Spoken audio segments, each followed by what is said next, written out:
سامعین محترم، گزشتہ جماعت مبارکہ میں حج بیت اللہ شریف کے حوالے سے حج کی فضیلت اور حج کی فرضیت کے حوالے سے قرآن مجید اور احادیث مبارکہ کی روشنی میں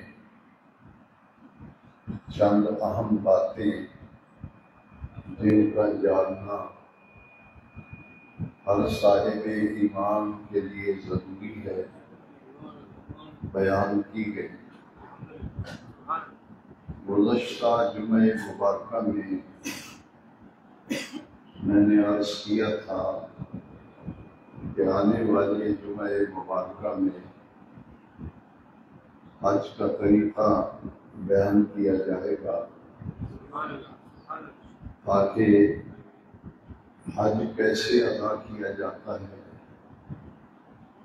اس کے کتنے دن ہیں اور ان دنوں میں حاجی کے کرنے والے کام کون کون سے ہیں،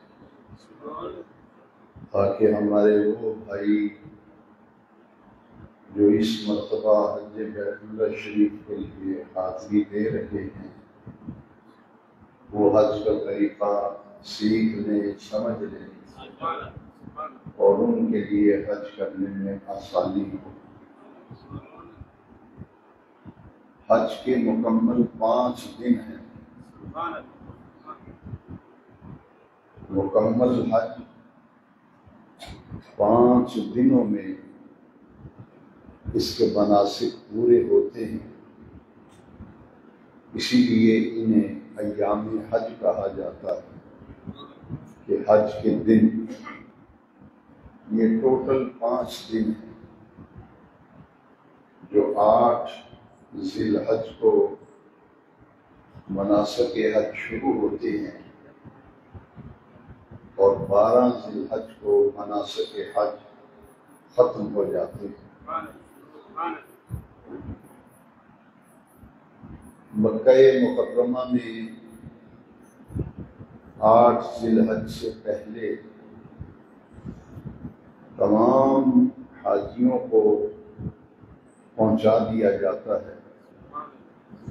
جو لوگ حج سے پہلے مدینہ منورہ بھیجے جاتے ہیں وہ بھی 6 ذی الحج کو مکہ شریف میں پہنچا دیے جاتے ہیں، اور جنہوں نے حج کرنے کے بعد مدینہ منورہ جن حاجیوں کو بھیجا جاتا ہے وہ پہلے ہی مکہ شریف میں موجود ہوتے ہیں۔ موجودہ دور میں 7 ذی الحج کو رات کو ہی اکثر حاجیوں کو منا میں پہنچا دیا جاتا ہے، لیکن حج کا صحیح طریقہ اور سنت طریقہ یہ ہے کہ 8 ذی الحج کو فجر کی نماز مکہ مکرمہ میں ادا کی جائے اور ادائیگی فجر کے بعد ذی الحجہ کی 8 تاریخ کو اپنی بلڈنگ پر 2 نفل ادا کیے جائیں اور احرام باندھ کر وہ 2 نفل پڑھے جائیں گے، اور 2 نفل پڑھنے کے بعد حج کی دعا پڑھی جائے گی کہ اے رب کریم، میں نے حج کی نیت کی، حج کا ارادہ کیا، اس حج کو قبول بھی فرما اور مناسک حج اور طریقہ حج کو میرے لیے آسان فرما۔ یہ اپنی زبان میں بھی ہم دعا مانگ سکتے ہیں، اور اس کے بعد دعا کی جاتی ہے۔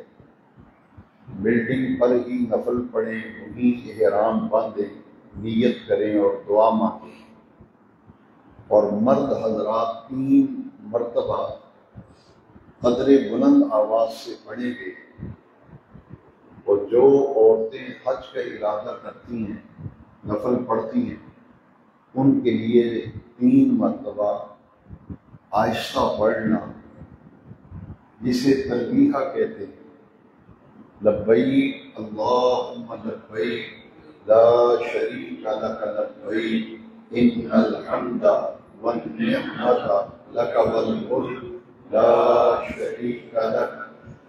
یہ تلبیہ 3 دفعہ مرد حضرات قدر اونچی آواز سے پڑھیں گے، اور عورتیں جو ہیں وہ آہستہ آواز سے پڑھیں گے۔ مردوں کے لیے احرام باندھنا یہ فرائض حج میں شامل ہے۔ احرام 2 انسلی چادروں کو عام طور پر احرام کہا جاتا ہے۔ حالت احرام سلے ہوئے کپڑے مرد نہیں پہن سکتا۔ انسلی 2 چادریں لی جاتی ہیں، جس سے ناف کے نیچے سے لے کر ٹخنوں تک کا جسم جو ہے اسے ڈھانپا جاتا ہے، اور دوسری چادر جو ہے وہ گردن سے لے کر کمر تک کا حصہ اس سے ڈھانپا جاتا ہے۔ احرام باندھنے کے بعد جب 2 نفل پڑھے جائیں گے تو احرام کی چادر سے سر ڈھانپ کر وہ 2 نفل پڑھے جائیں گے۔ جیسے ہی دونوں نفلوں کا سلام پھیر دیا جائے تو سر ننگا کر لیا جائے گا، کیونکہ احرام کی حالت میں سر ننگا رکھنا ضروری ہے اور چہرہ بھی ننگا رکھنا ضروری ہے۔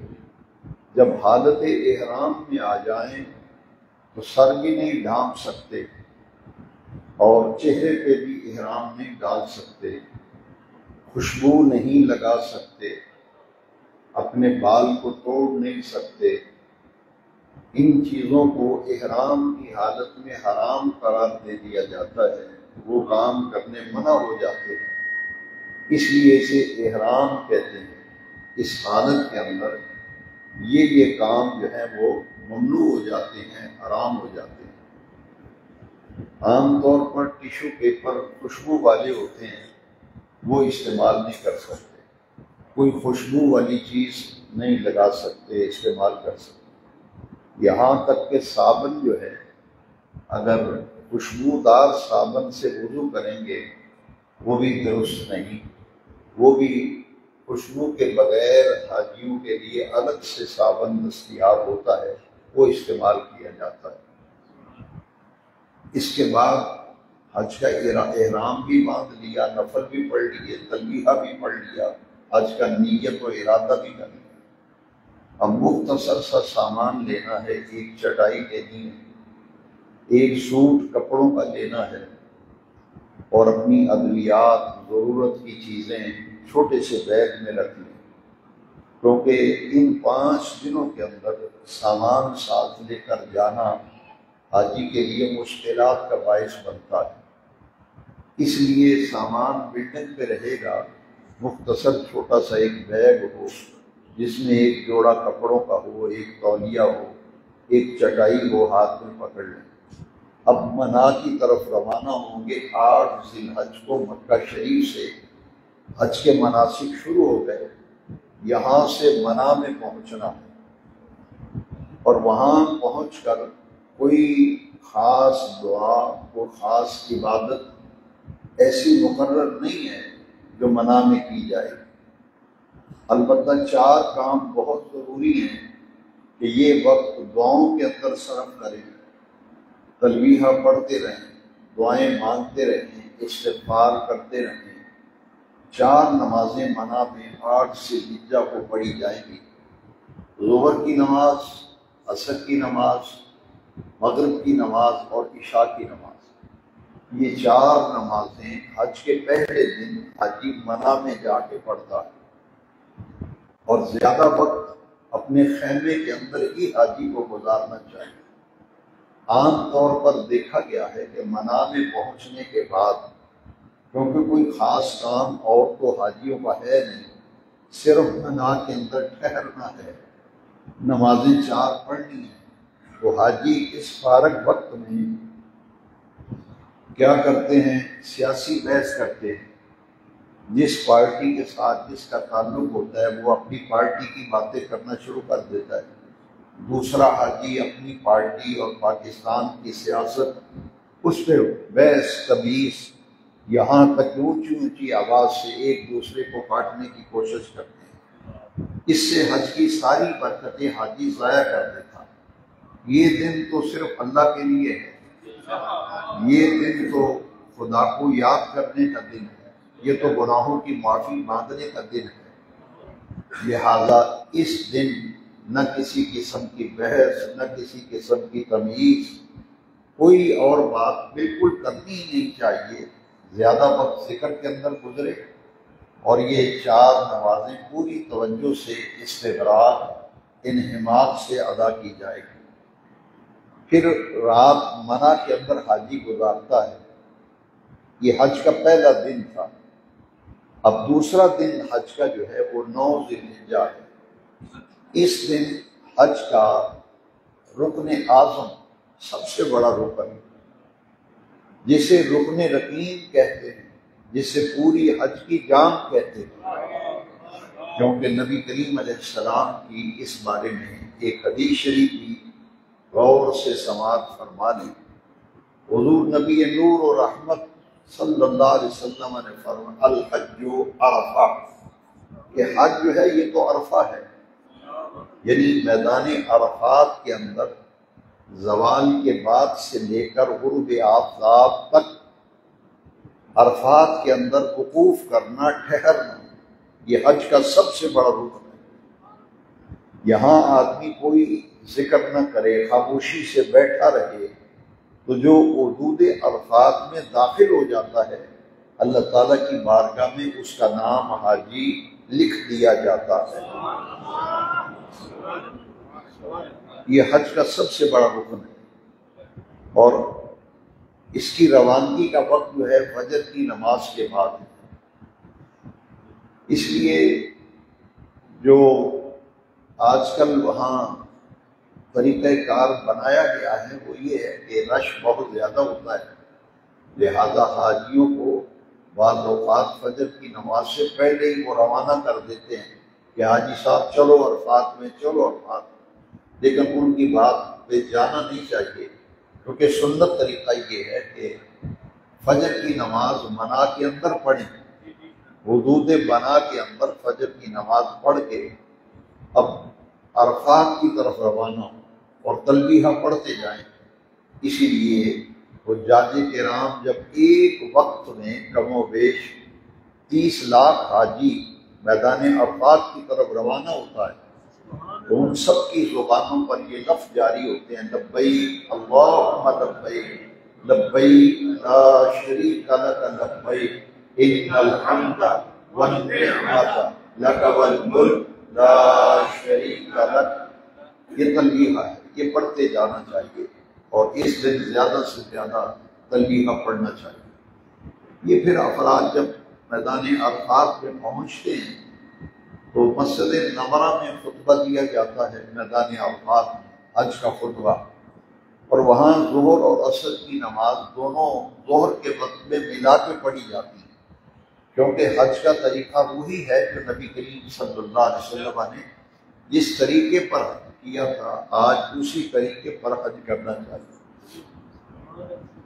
دونوں نمازیں قصر پڑھی جائیں گی، 2 رکعتیں ظہر کی اور 2 رکعتیں عصر کی، یہ باجماعت مسجد نمرہ میں پڑھی جاتی ہیں، لیکن ہر حاجی کا مسجد نمرہ میں پہنچنا اور جگہ ملنا ممکن نہیں ہوتا، اس لیے بہتر یہی ہے کہ حج میں گرنے کا اندیشہ ہوتا ہے، گم ہو جانے کا اندیشہ ہوتا ہے، لہذا جہاں آپ کا خیمہ ہے اپنے خیمے کے اندر ہی آپ ظہر اور عصر کی نماز پڑھیں گے۔ یہ 2 نمازیں پڑھیں گے آپ میدان عرفات کے اندر، اور اس دن جتنی دعائیں اپنے رب سے مانگ سکتے ہیں جی بھر کے دعائیں مانگیں، کہ یہ دعاؤں کی قبولیت کا وقت بھی ہے اور دعاؤں کی قبولیت کی جگہ بھی ہے۔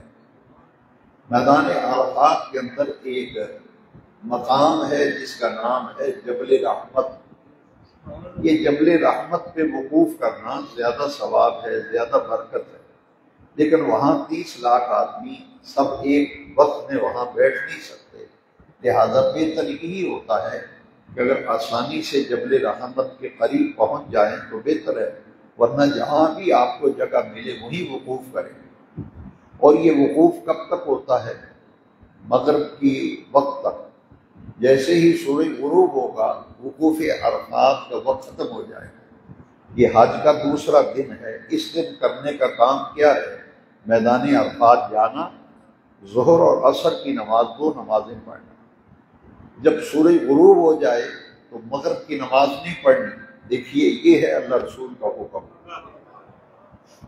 کہ کسی جگہ نماز کا وقت ہو جائے نہ پڑھیں تو گناہ گار ہے، اور کسی جگہ پڑھیں گے تو گناہ ہوگا۔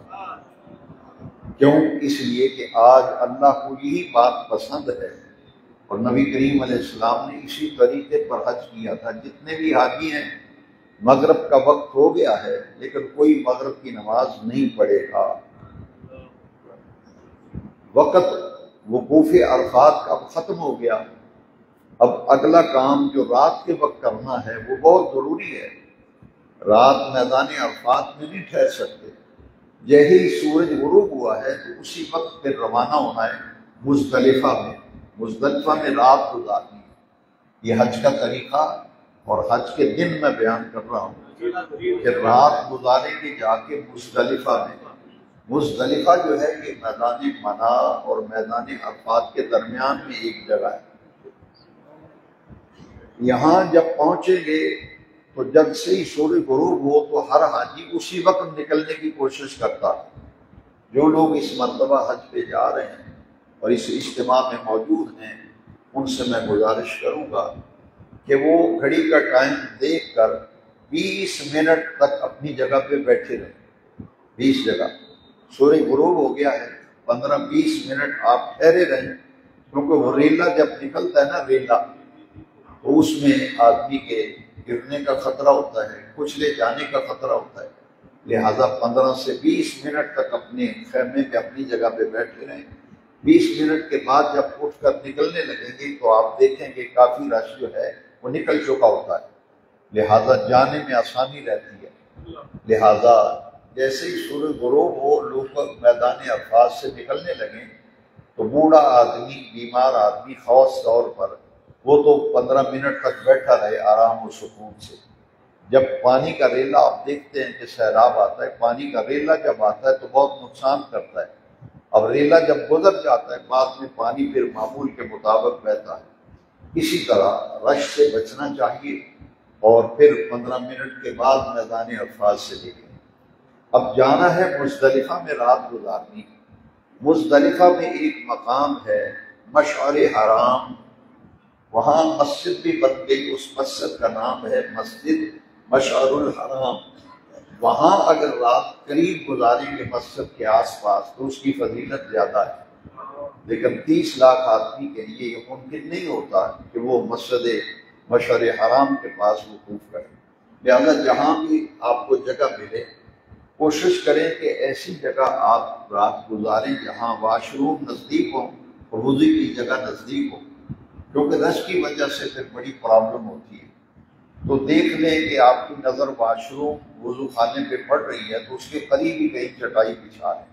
اب پہلا کام کیا کرنا ہے، وہاں جا کے جب پہنچیں گے تو عشاء کا وقت شروع ہو چکا ہوگا مزدلفہ۔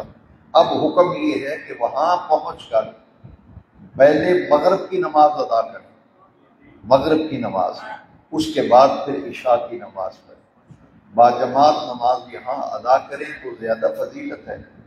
اپنی اپنی جماعتیں لوگ کراتے ہیں، کیونکہ کوئی پہلے پہنچتا ہے کوئی بعد میں پہنچتا ہے۔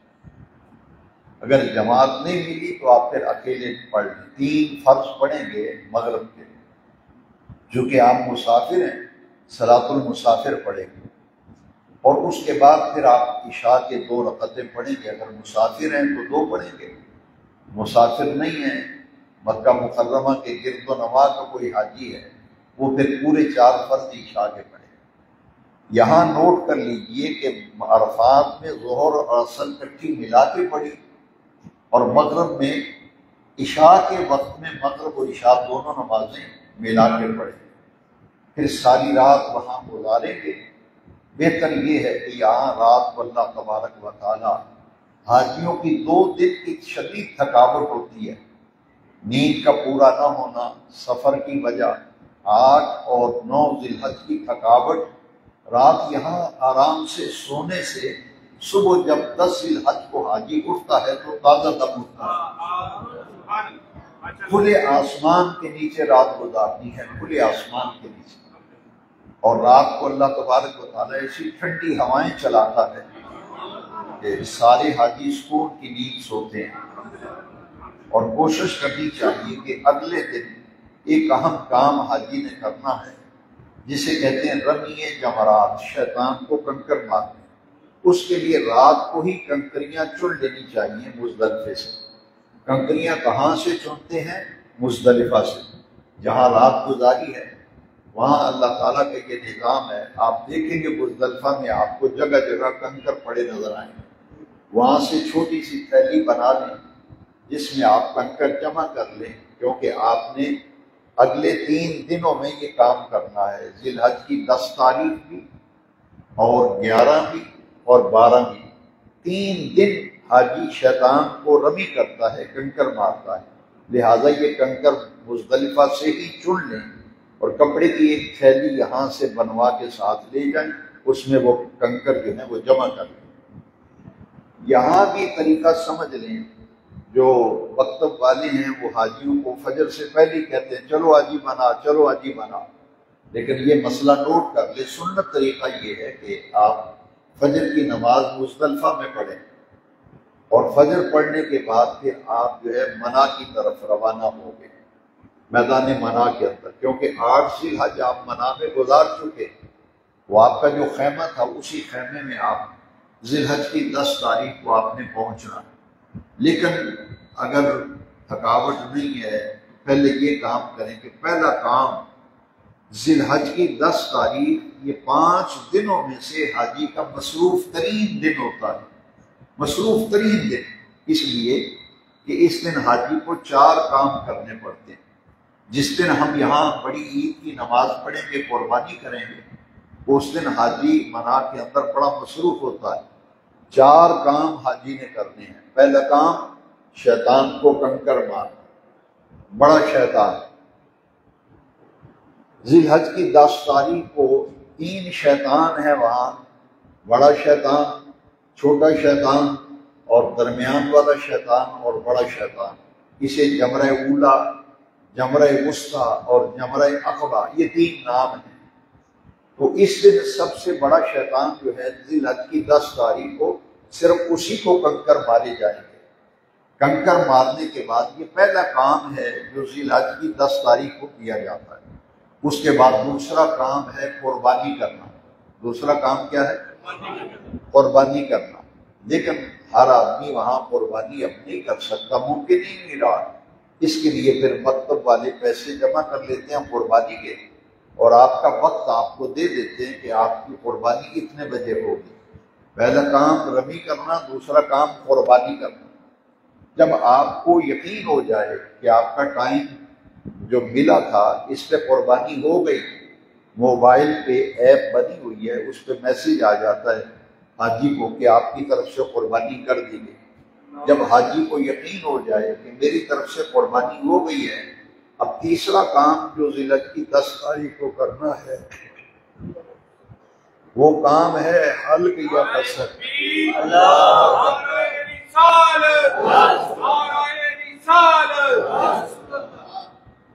تیسرا کام حلق یا قصر۔ حلق کہتے ہیں سر پہ اس طرح پھرانا، اور قصر کہتے ہیں بال چھوٹے کرانا۔ کینچی سے بھی بال چھوٹے کرا سکتے ہیں، مشین بھی گرا سکتے ہیں، لیکن یہ یاد کر لیجیے اور نوٹ کر لیجیے کہ اس طرح پھرانا زیادہ فضیلت ہے، اسے کہتے ہیں حلق۔ حلق کرانا زیادہ فضیلت ہے، لیکن اگر کوئی کینچی سے بال کٹواتا ہے یا مشین پھراتا ہے تو یہ بھی جائز ہے اور ٹھیک ہے۔ کتنے کام ہو گئے؟ 3۔ اب چوتھا کام جو ان تینوں کاموں سے بھی بڑا اہم ہے وہ یہ ہے، جب آپ نے شیطان کو کنکر مار لیے، قربانی ہو گئی آپ نے حلق بھی کرا لیا، قصر بھی ہو گئی۔ اب اس کے بعد آپ نے کیا کرنا ہے؟ غسل کرنا ہے۔ غسل کر کے وہ احرام جو باندھا تھا وہ آپ نے اتار دینا ہے۔ احرام کی پابندیاں ختم ہو گئی۔ یہ 3 کام کرنے کے بعد حج کے تیسرے دن احرام کی پابندی ختم ہو جاتی ہے۔ احرام اتار دینا ہے، اتار کر عام کپڑے جو آپ پہنتے ہیں، نہا دھو کر پاک صاف ہو کر عام لباس پہن لیں، اور جتنی بھی احرام کی پابندیاں ہیں وہ ختم ہو جاتی ہیں۔ چوتھا کام اتنا اہم ہے کہ آج آپ نے واپس مکہ شریف میں جا کر وہاں طواف زیارت کرنا۔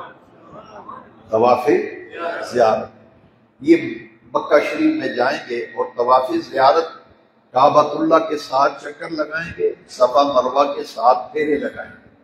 یہ ہے طواف زیارت۔ اس کے بعد پھر رات منی کے اندر گزاریں تو زیادہ فضیلت ہے۔ حاجی واپس منی میں آ جاتا ہے، لیکن کوئی حاجی سمجھتا ہے کہ میں بوڑھا ہوں، بیمار ہوں، یا شدید تھکاوٹ ہے، یا نیند کا غلبہ ہے، تو اس کو شریعت اجازت دیتی ہے کہ وہ رات مکے کے اندر اپنی بلڈنگ میں وہاں جا کے آرام کرے، اور اگلے دن 11 ذی الحج کو وہ منی کے اندر پہنچ جائے، کیونکہ اگلے دن جا کر تینوں شیطانوں کو کنکر مارنے۔ بغیر عذر کے مکہ شریف میں رات نہیں گزارنی چاہیے، اور اس رعایت کا ناجائز فائدہ اٹھانا یہ بھی صحیح نہیں ہے۔ ایک حاجی بوڑھا بھی نہیں، بیمار بھی نہیں، نیند بھی اس کی زیادہ نہیں، تھکاوٹ بھی، تو اس کو چاہیے واپس منی کے اندر آ جائے، رات وہاں گزارے۔ کتنے دن حج کے ہو گئے؟ 3۔ کتنے دن؟ 3۔ اب چوتھا دن آ گیا۔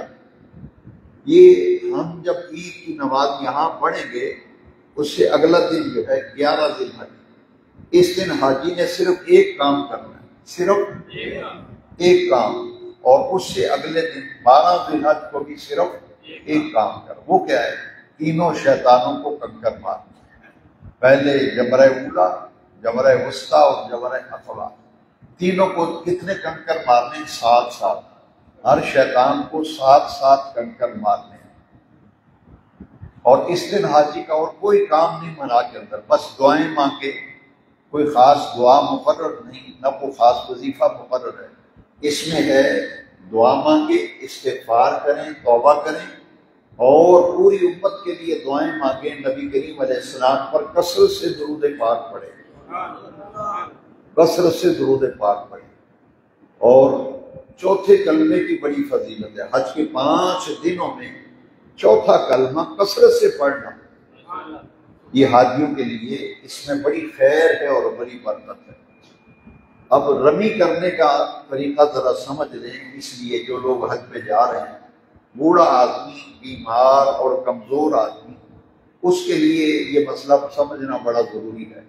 جوان آدمی تو جذبے میں ہوتے ہیں، کہتے ہیں کہ چلو اسی وقت کنکر ماریں۔ کنکریاں مارنے کا جو صحیح وقت ہے وہ ہے زوال کے بعد شروع ہوتا ہے۔ زوال کے بعد شروع ہوتا ہے، کب تک رہتا ہے؟ اگلے دن، یعنی پوری رات فجر کے وقت تک، یہ پورا وقت کنکریاں مارنے کا ہے۔ بعض کتابوں میں، حج کی کتابوں میں آپ کو لکھا ہوا ملے گا کہ رات کو رمی کرنا جو ہے مکروہ ہے۔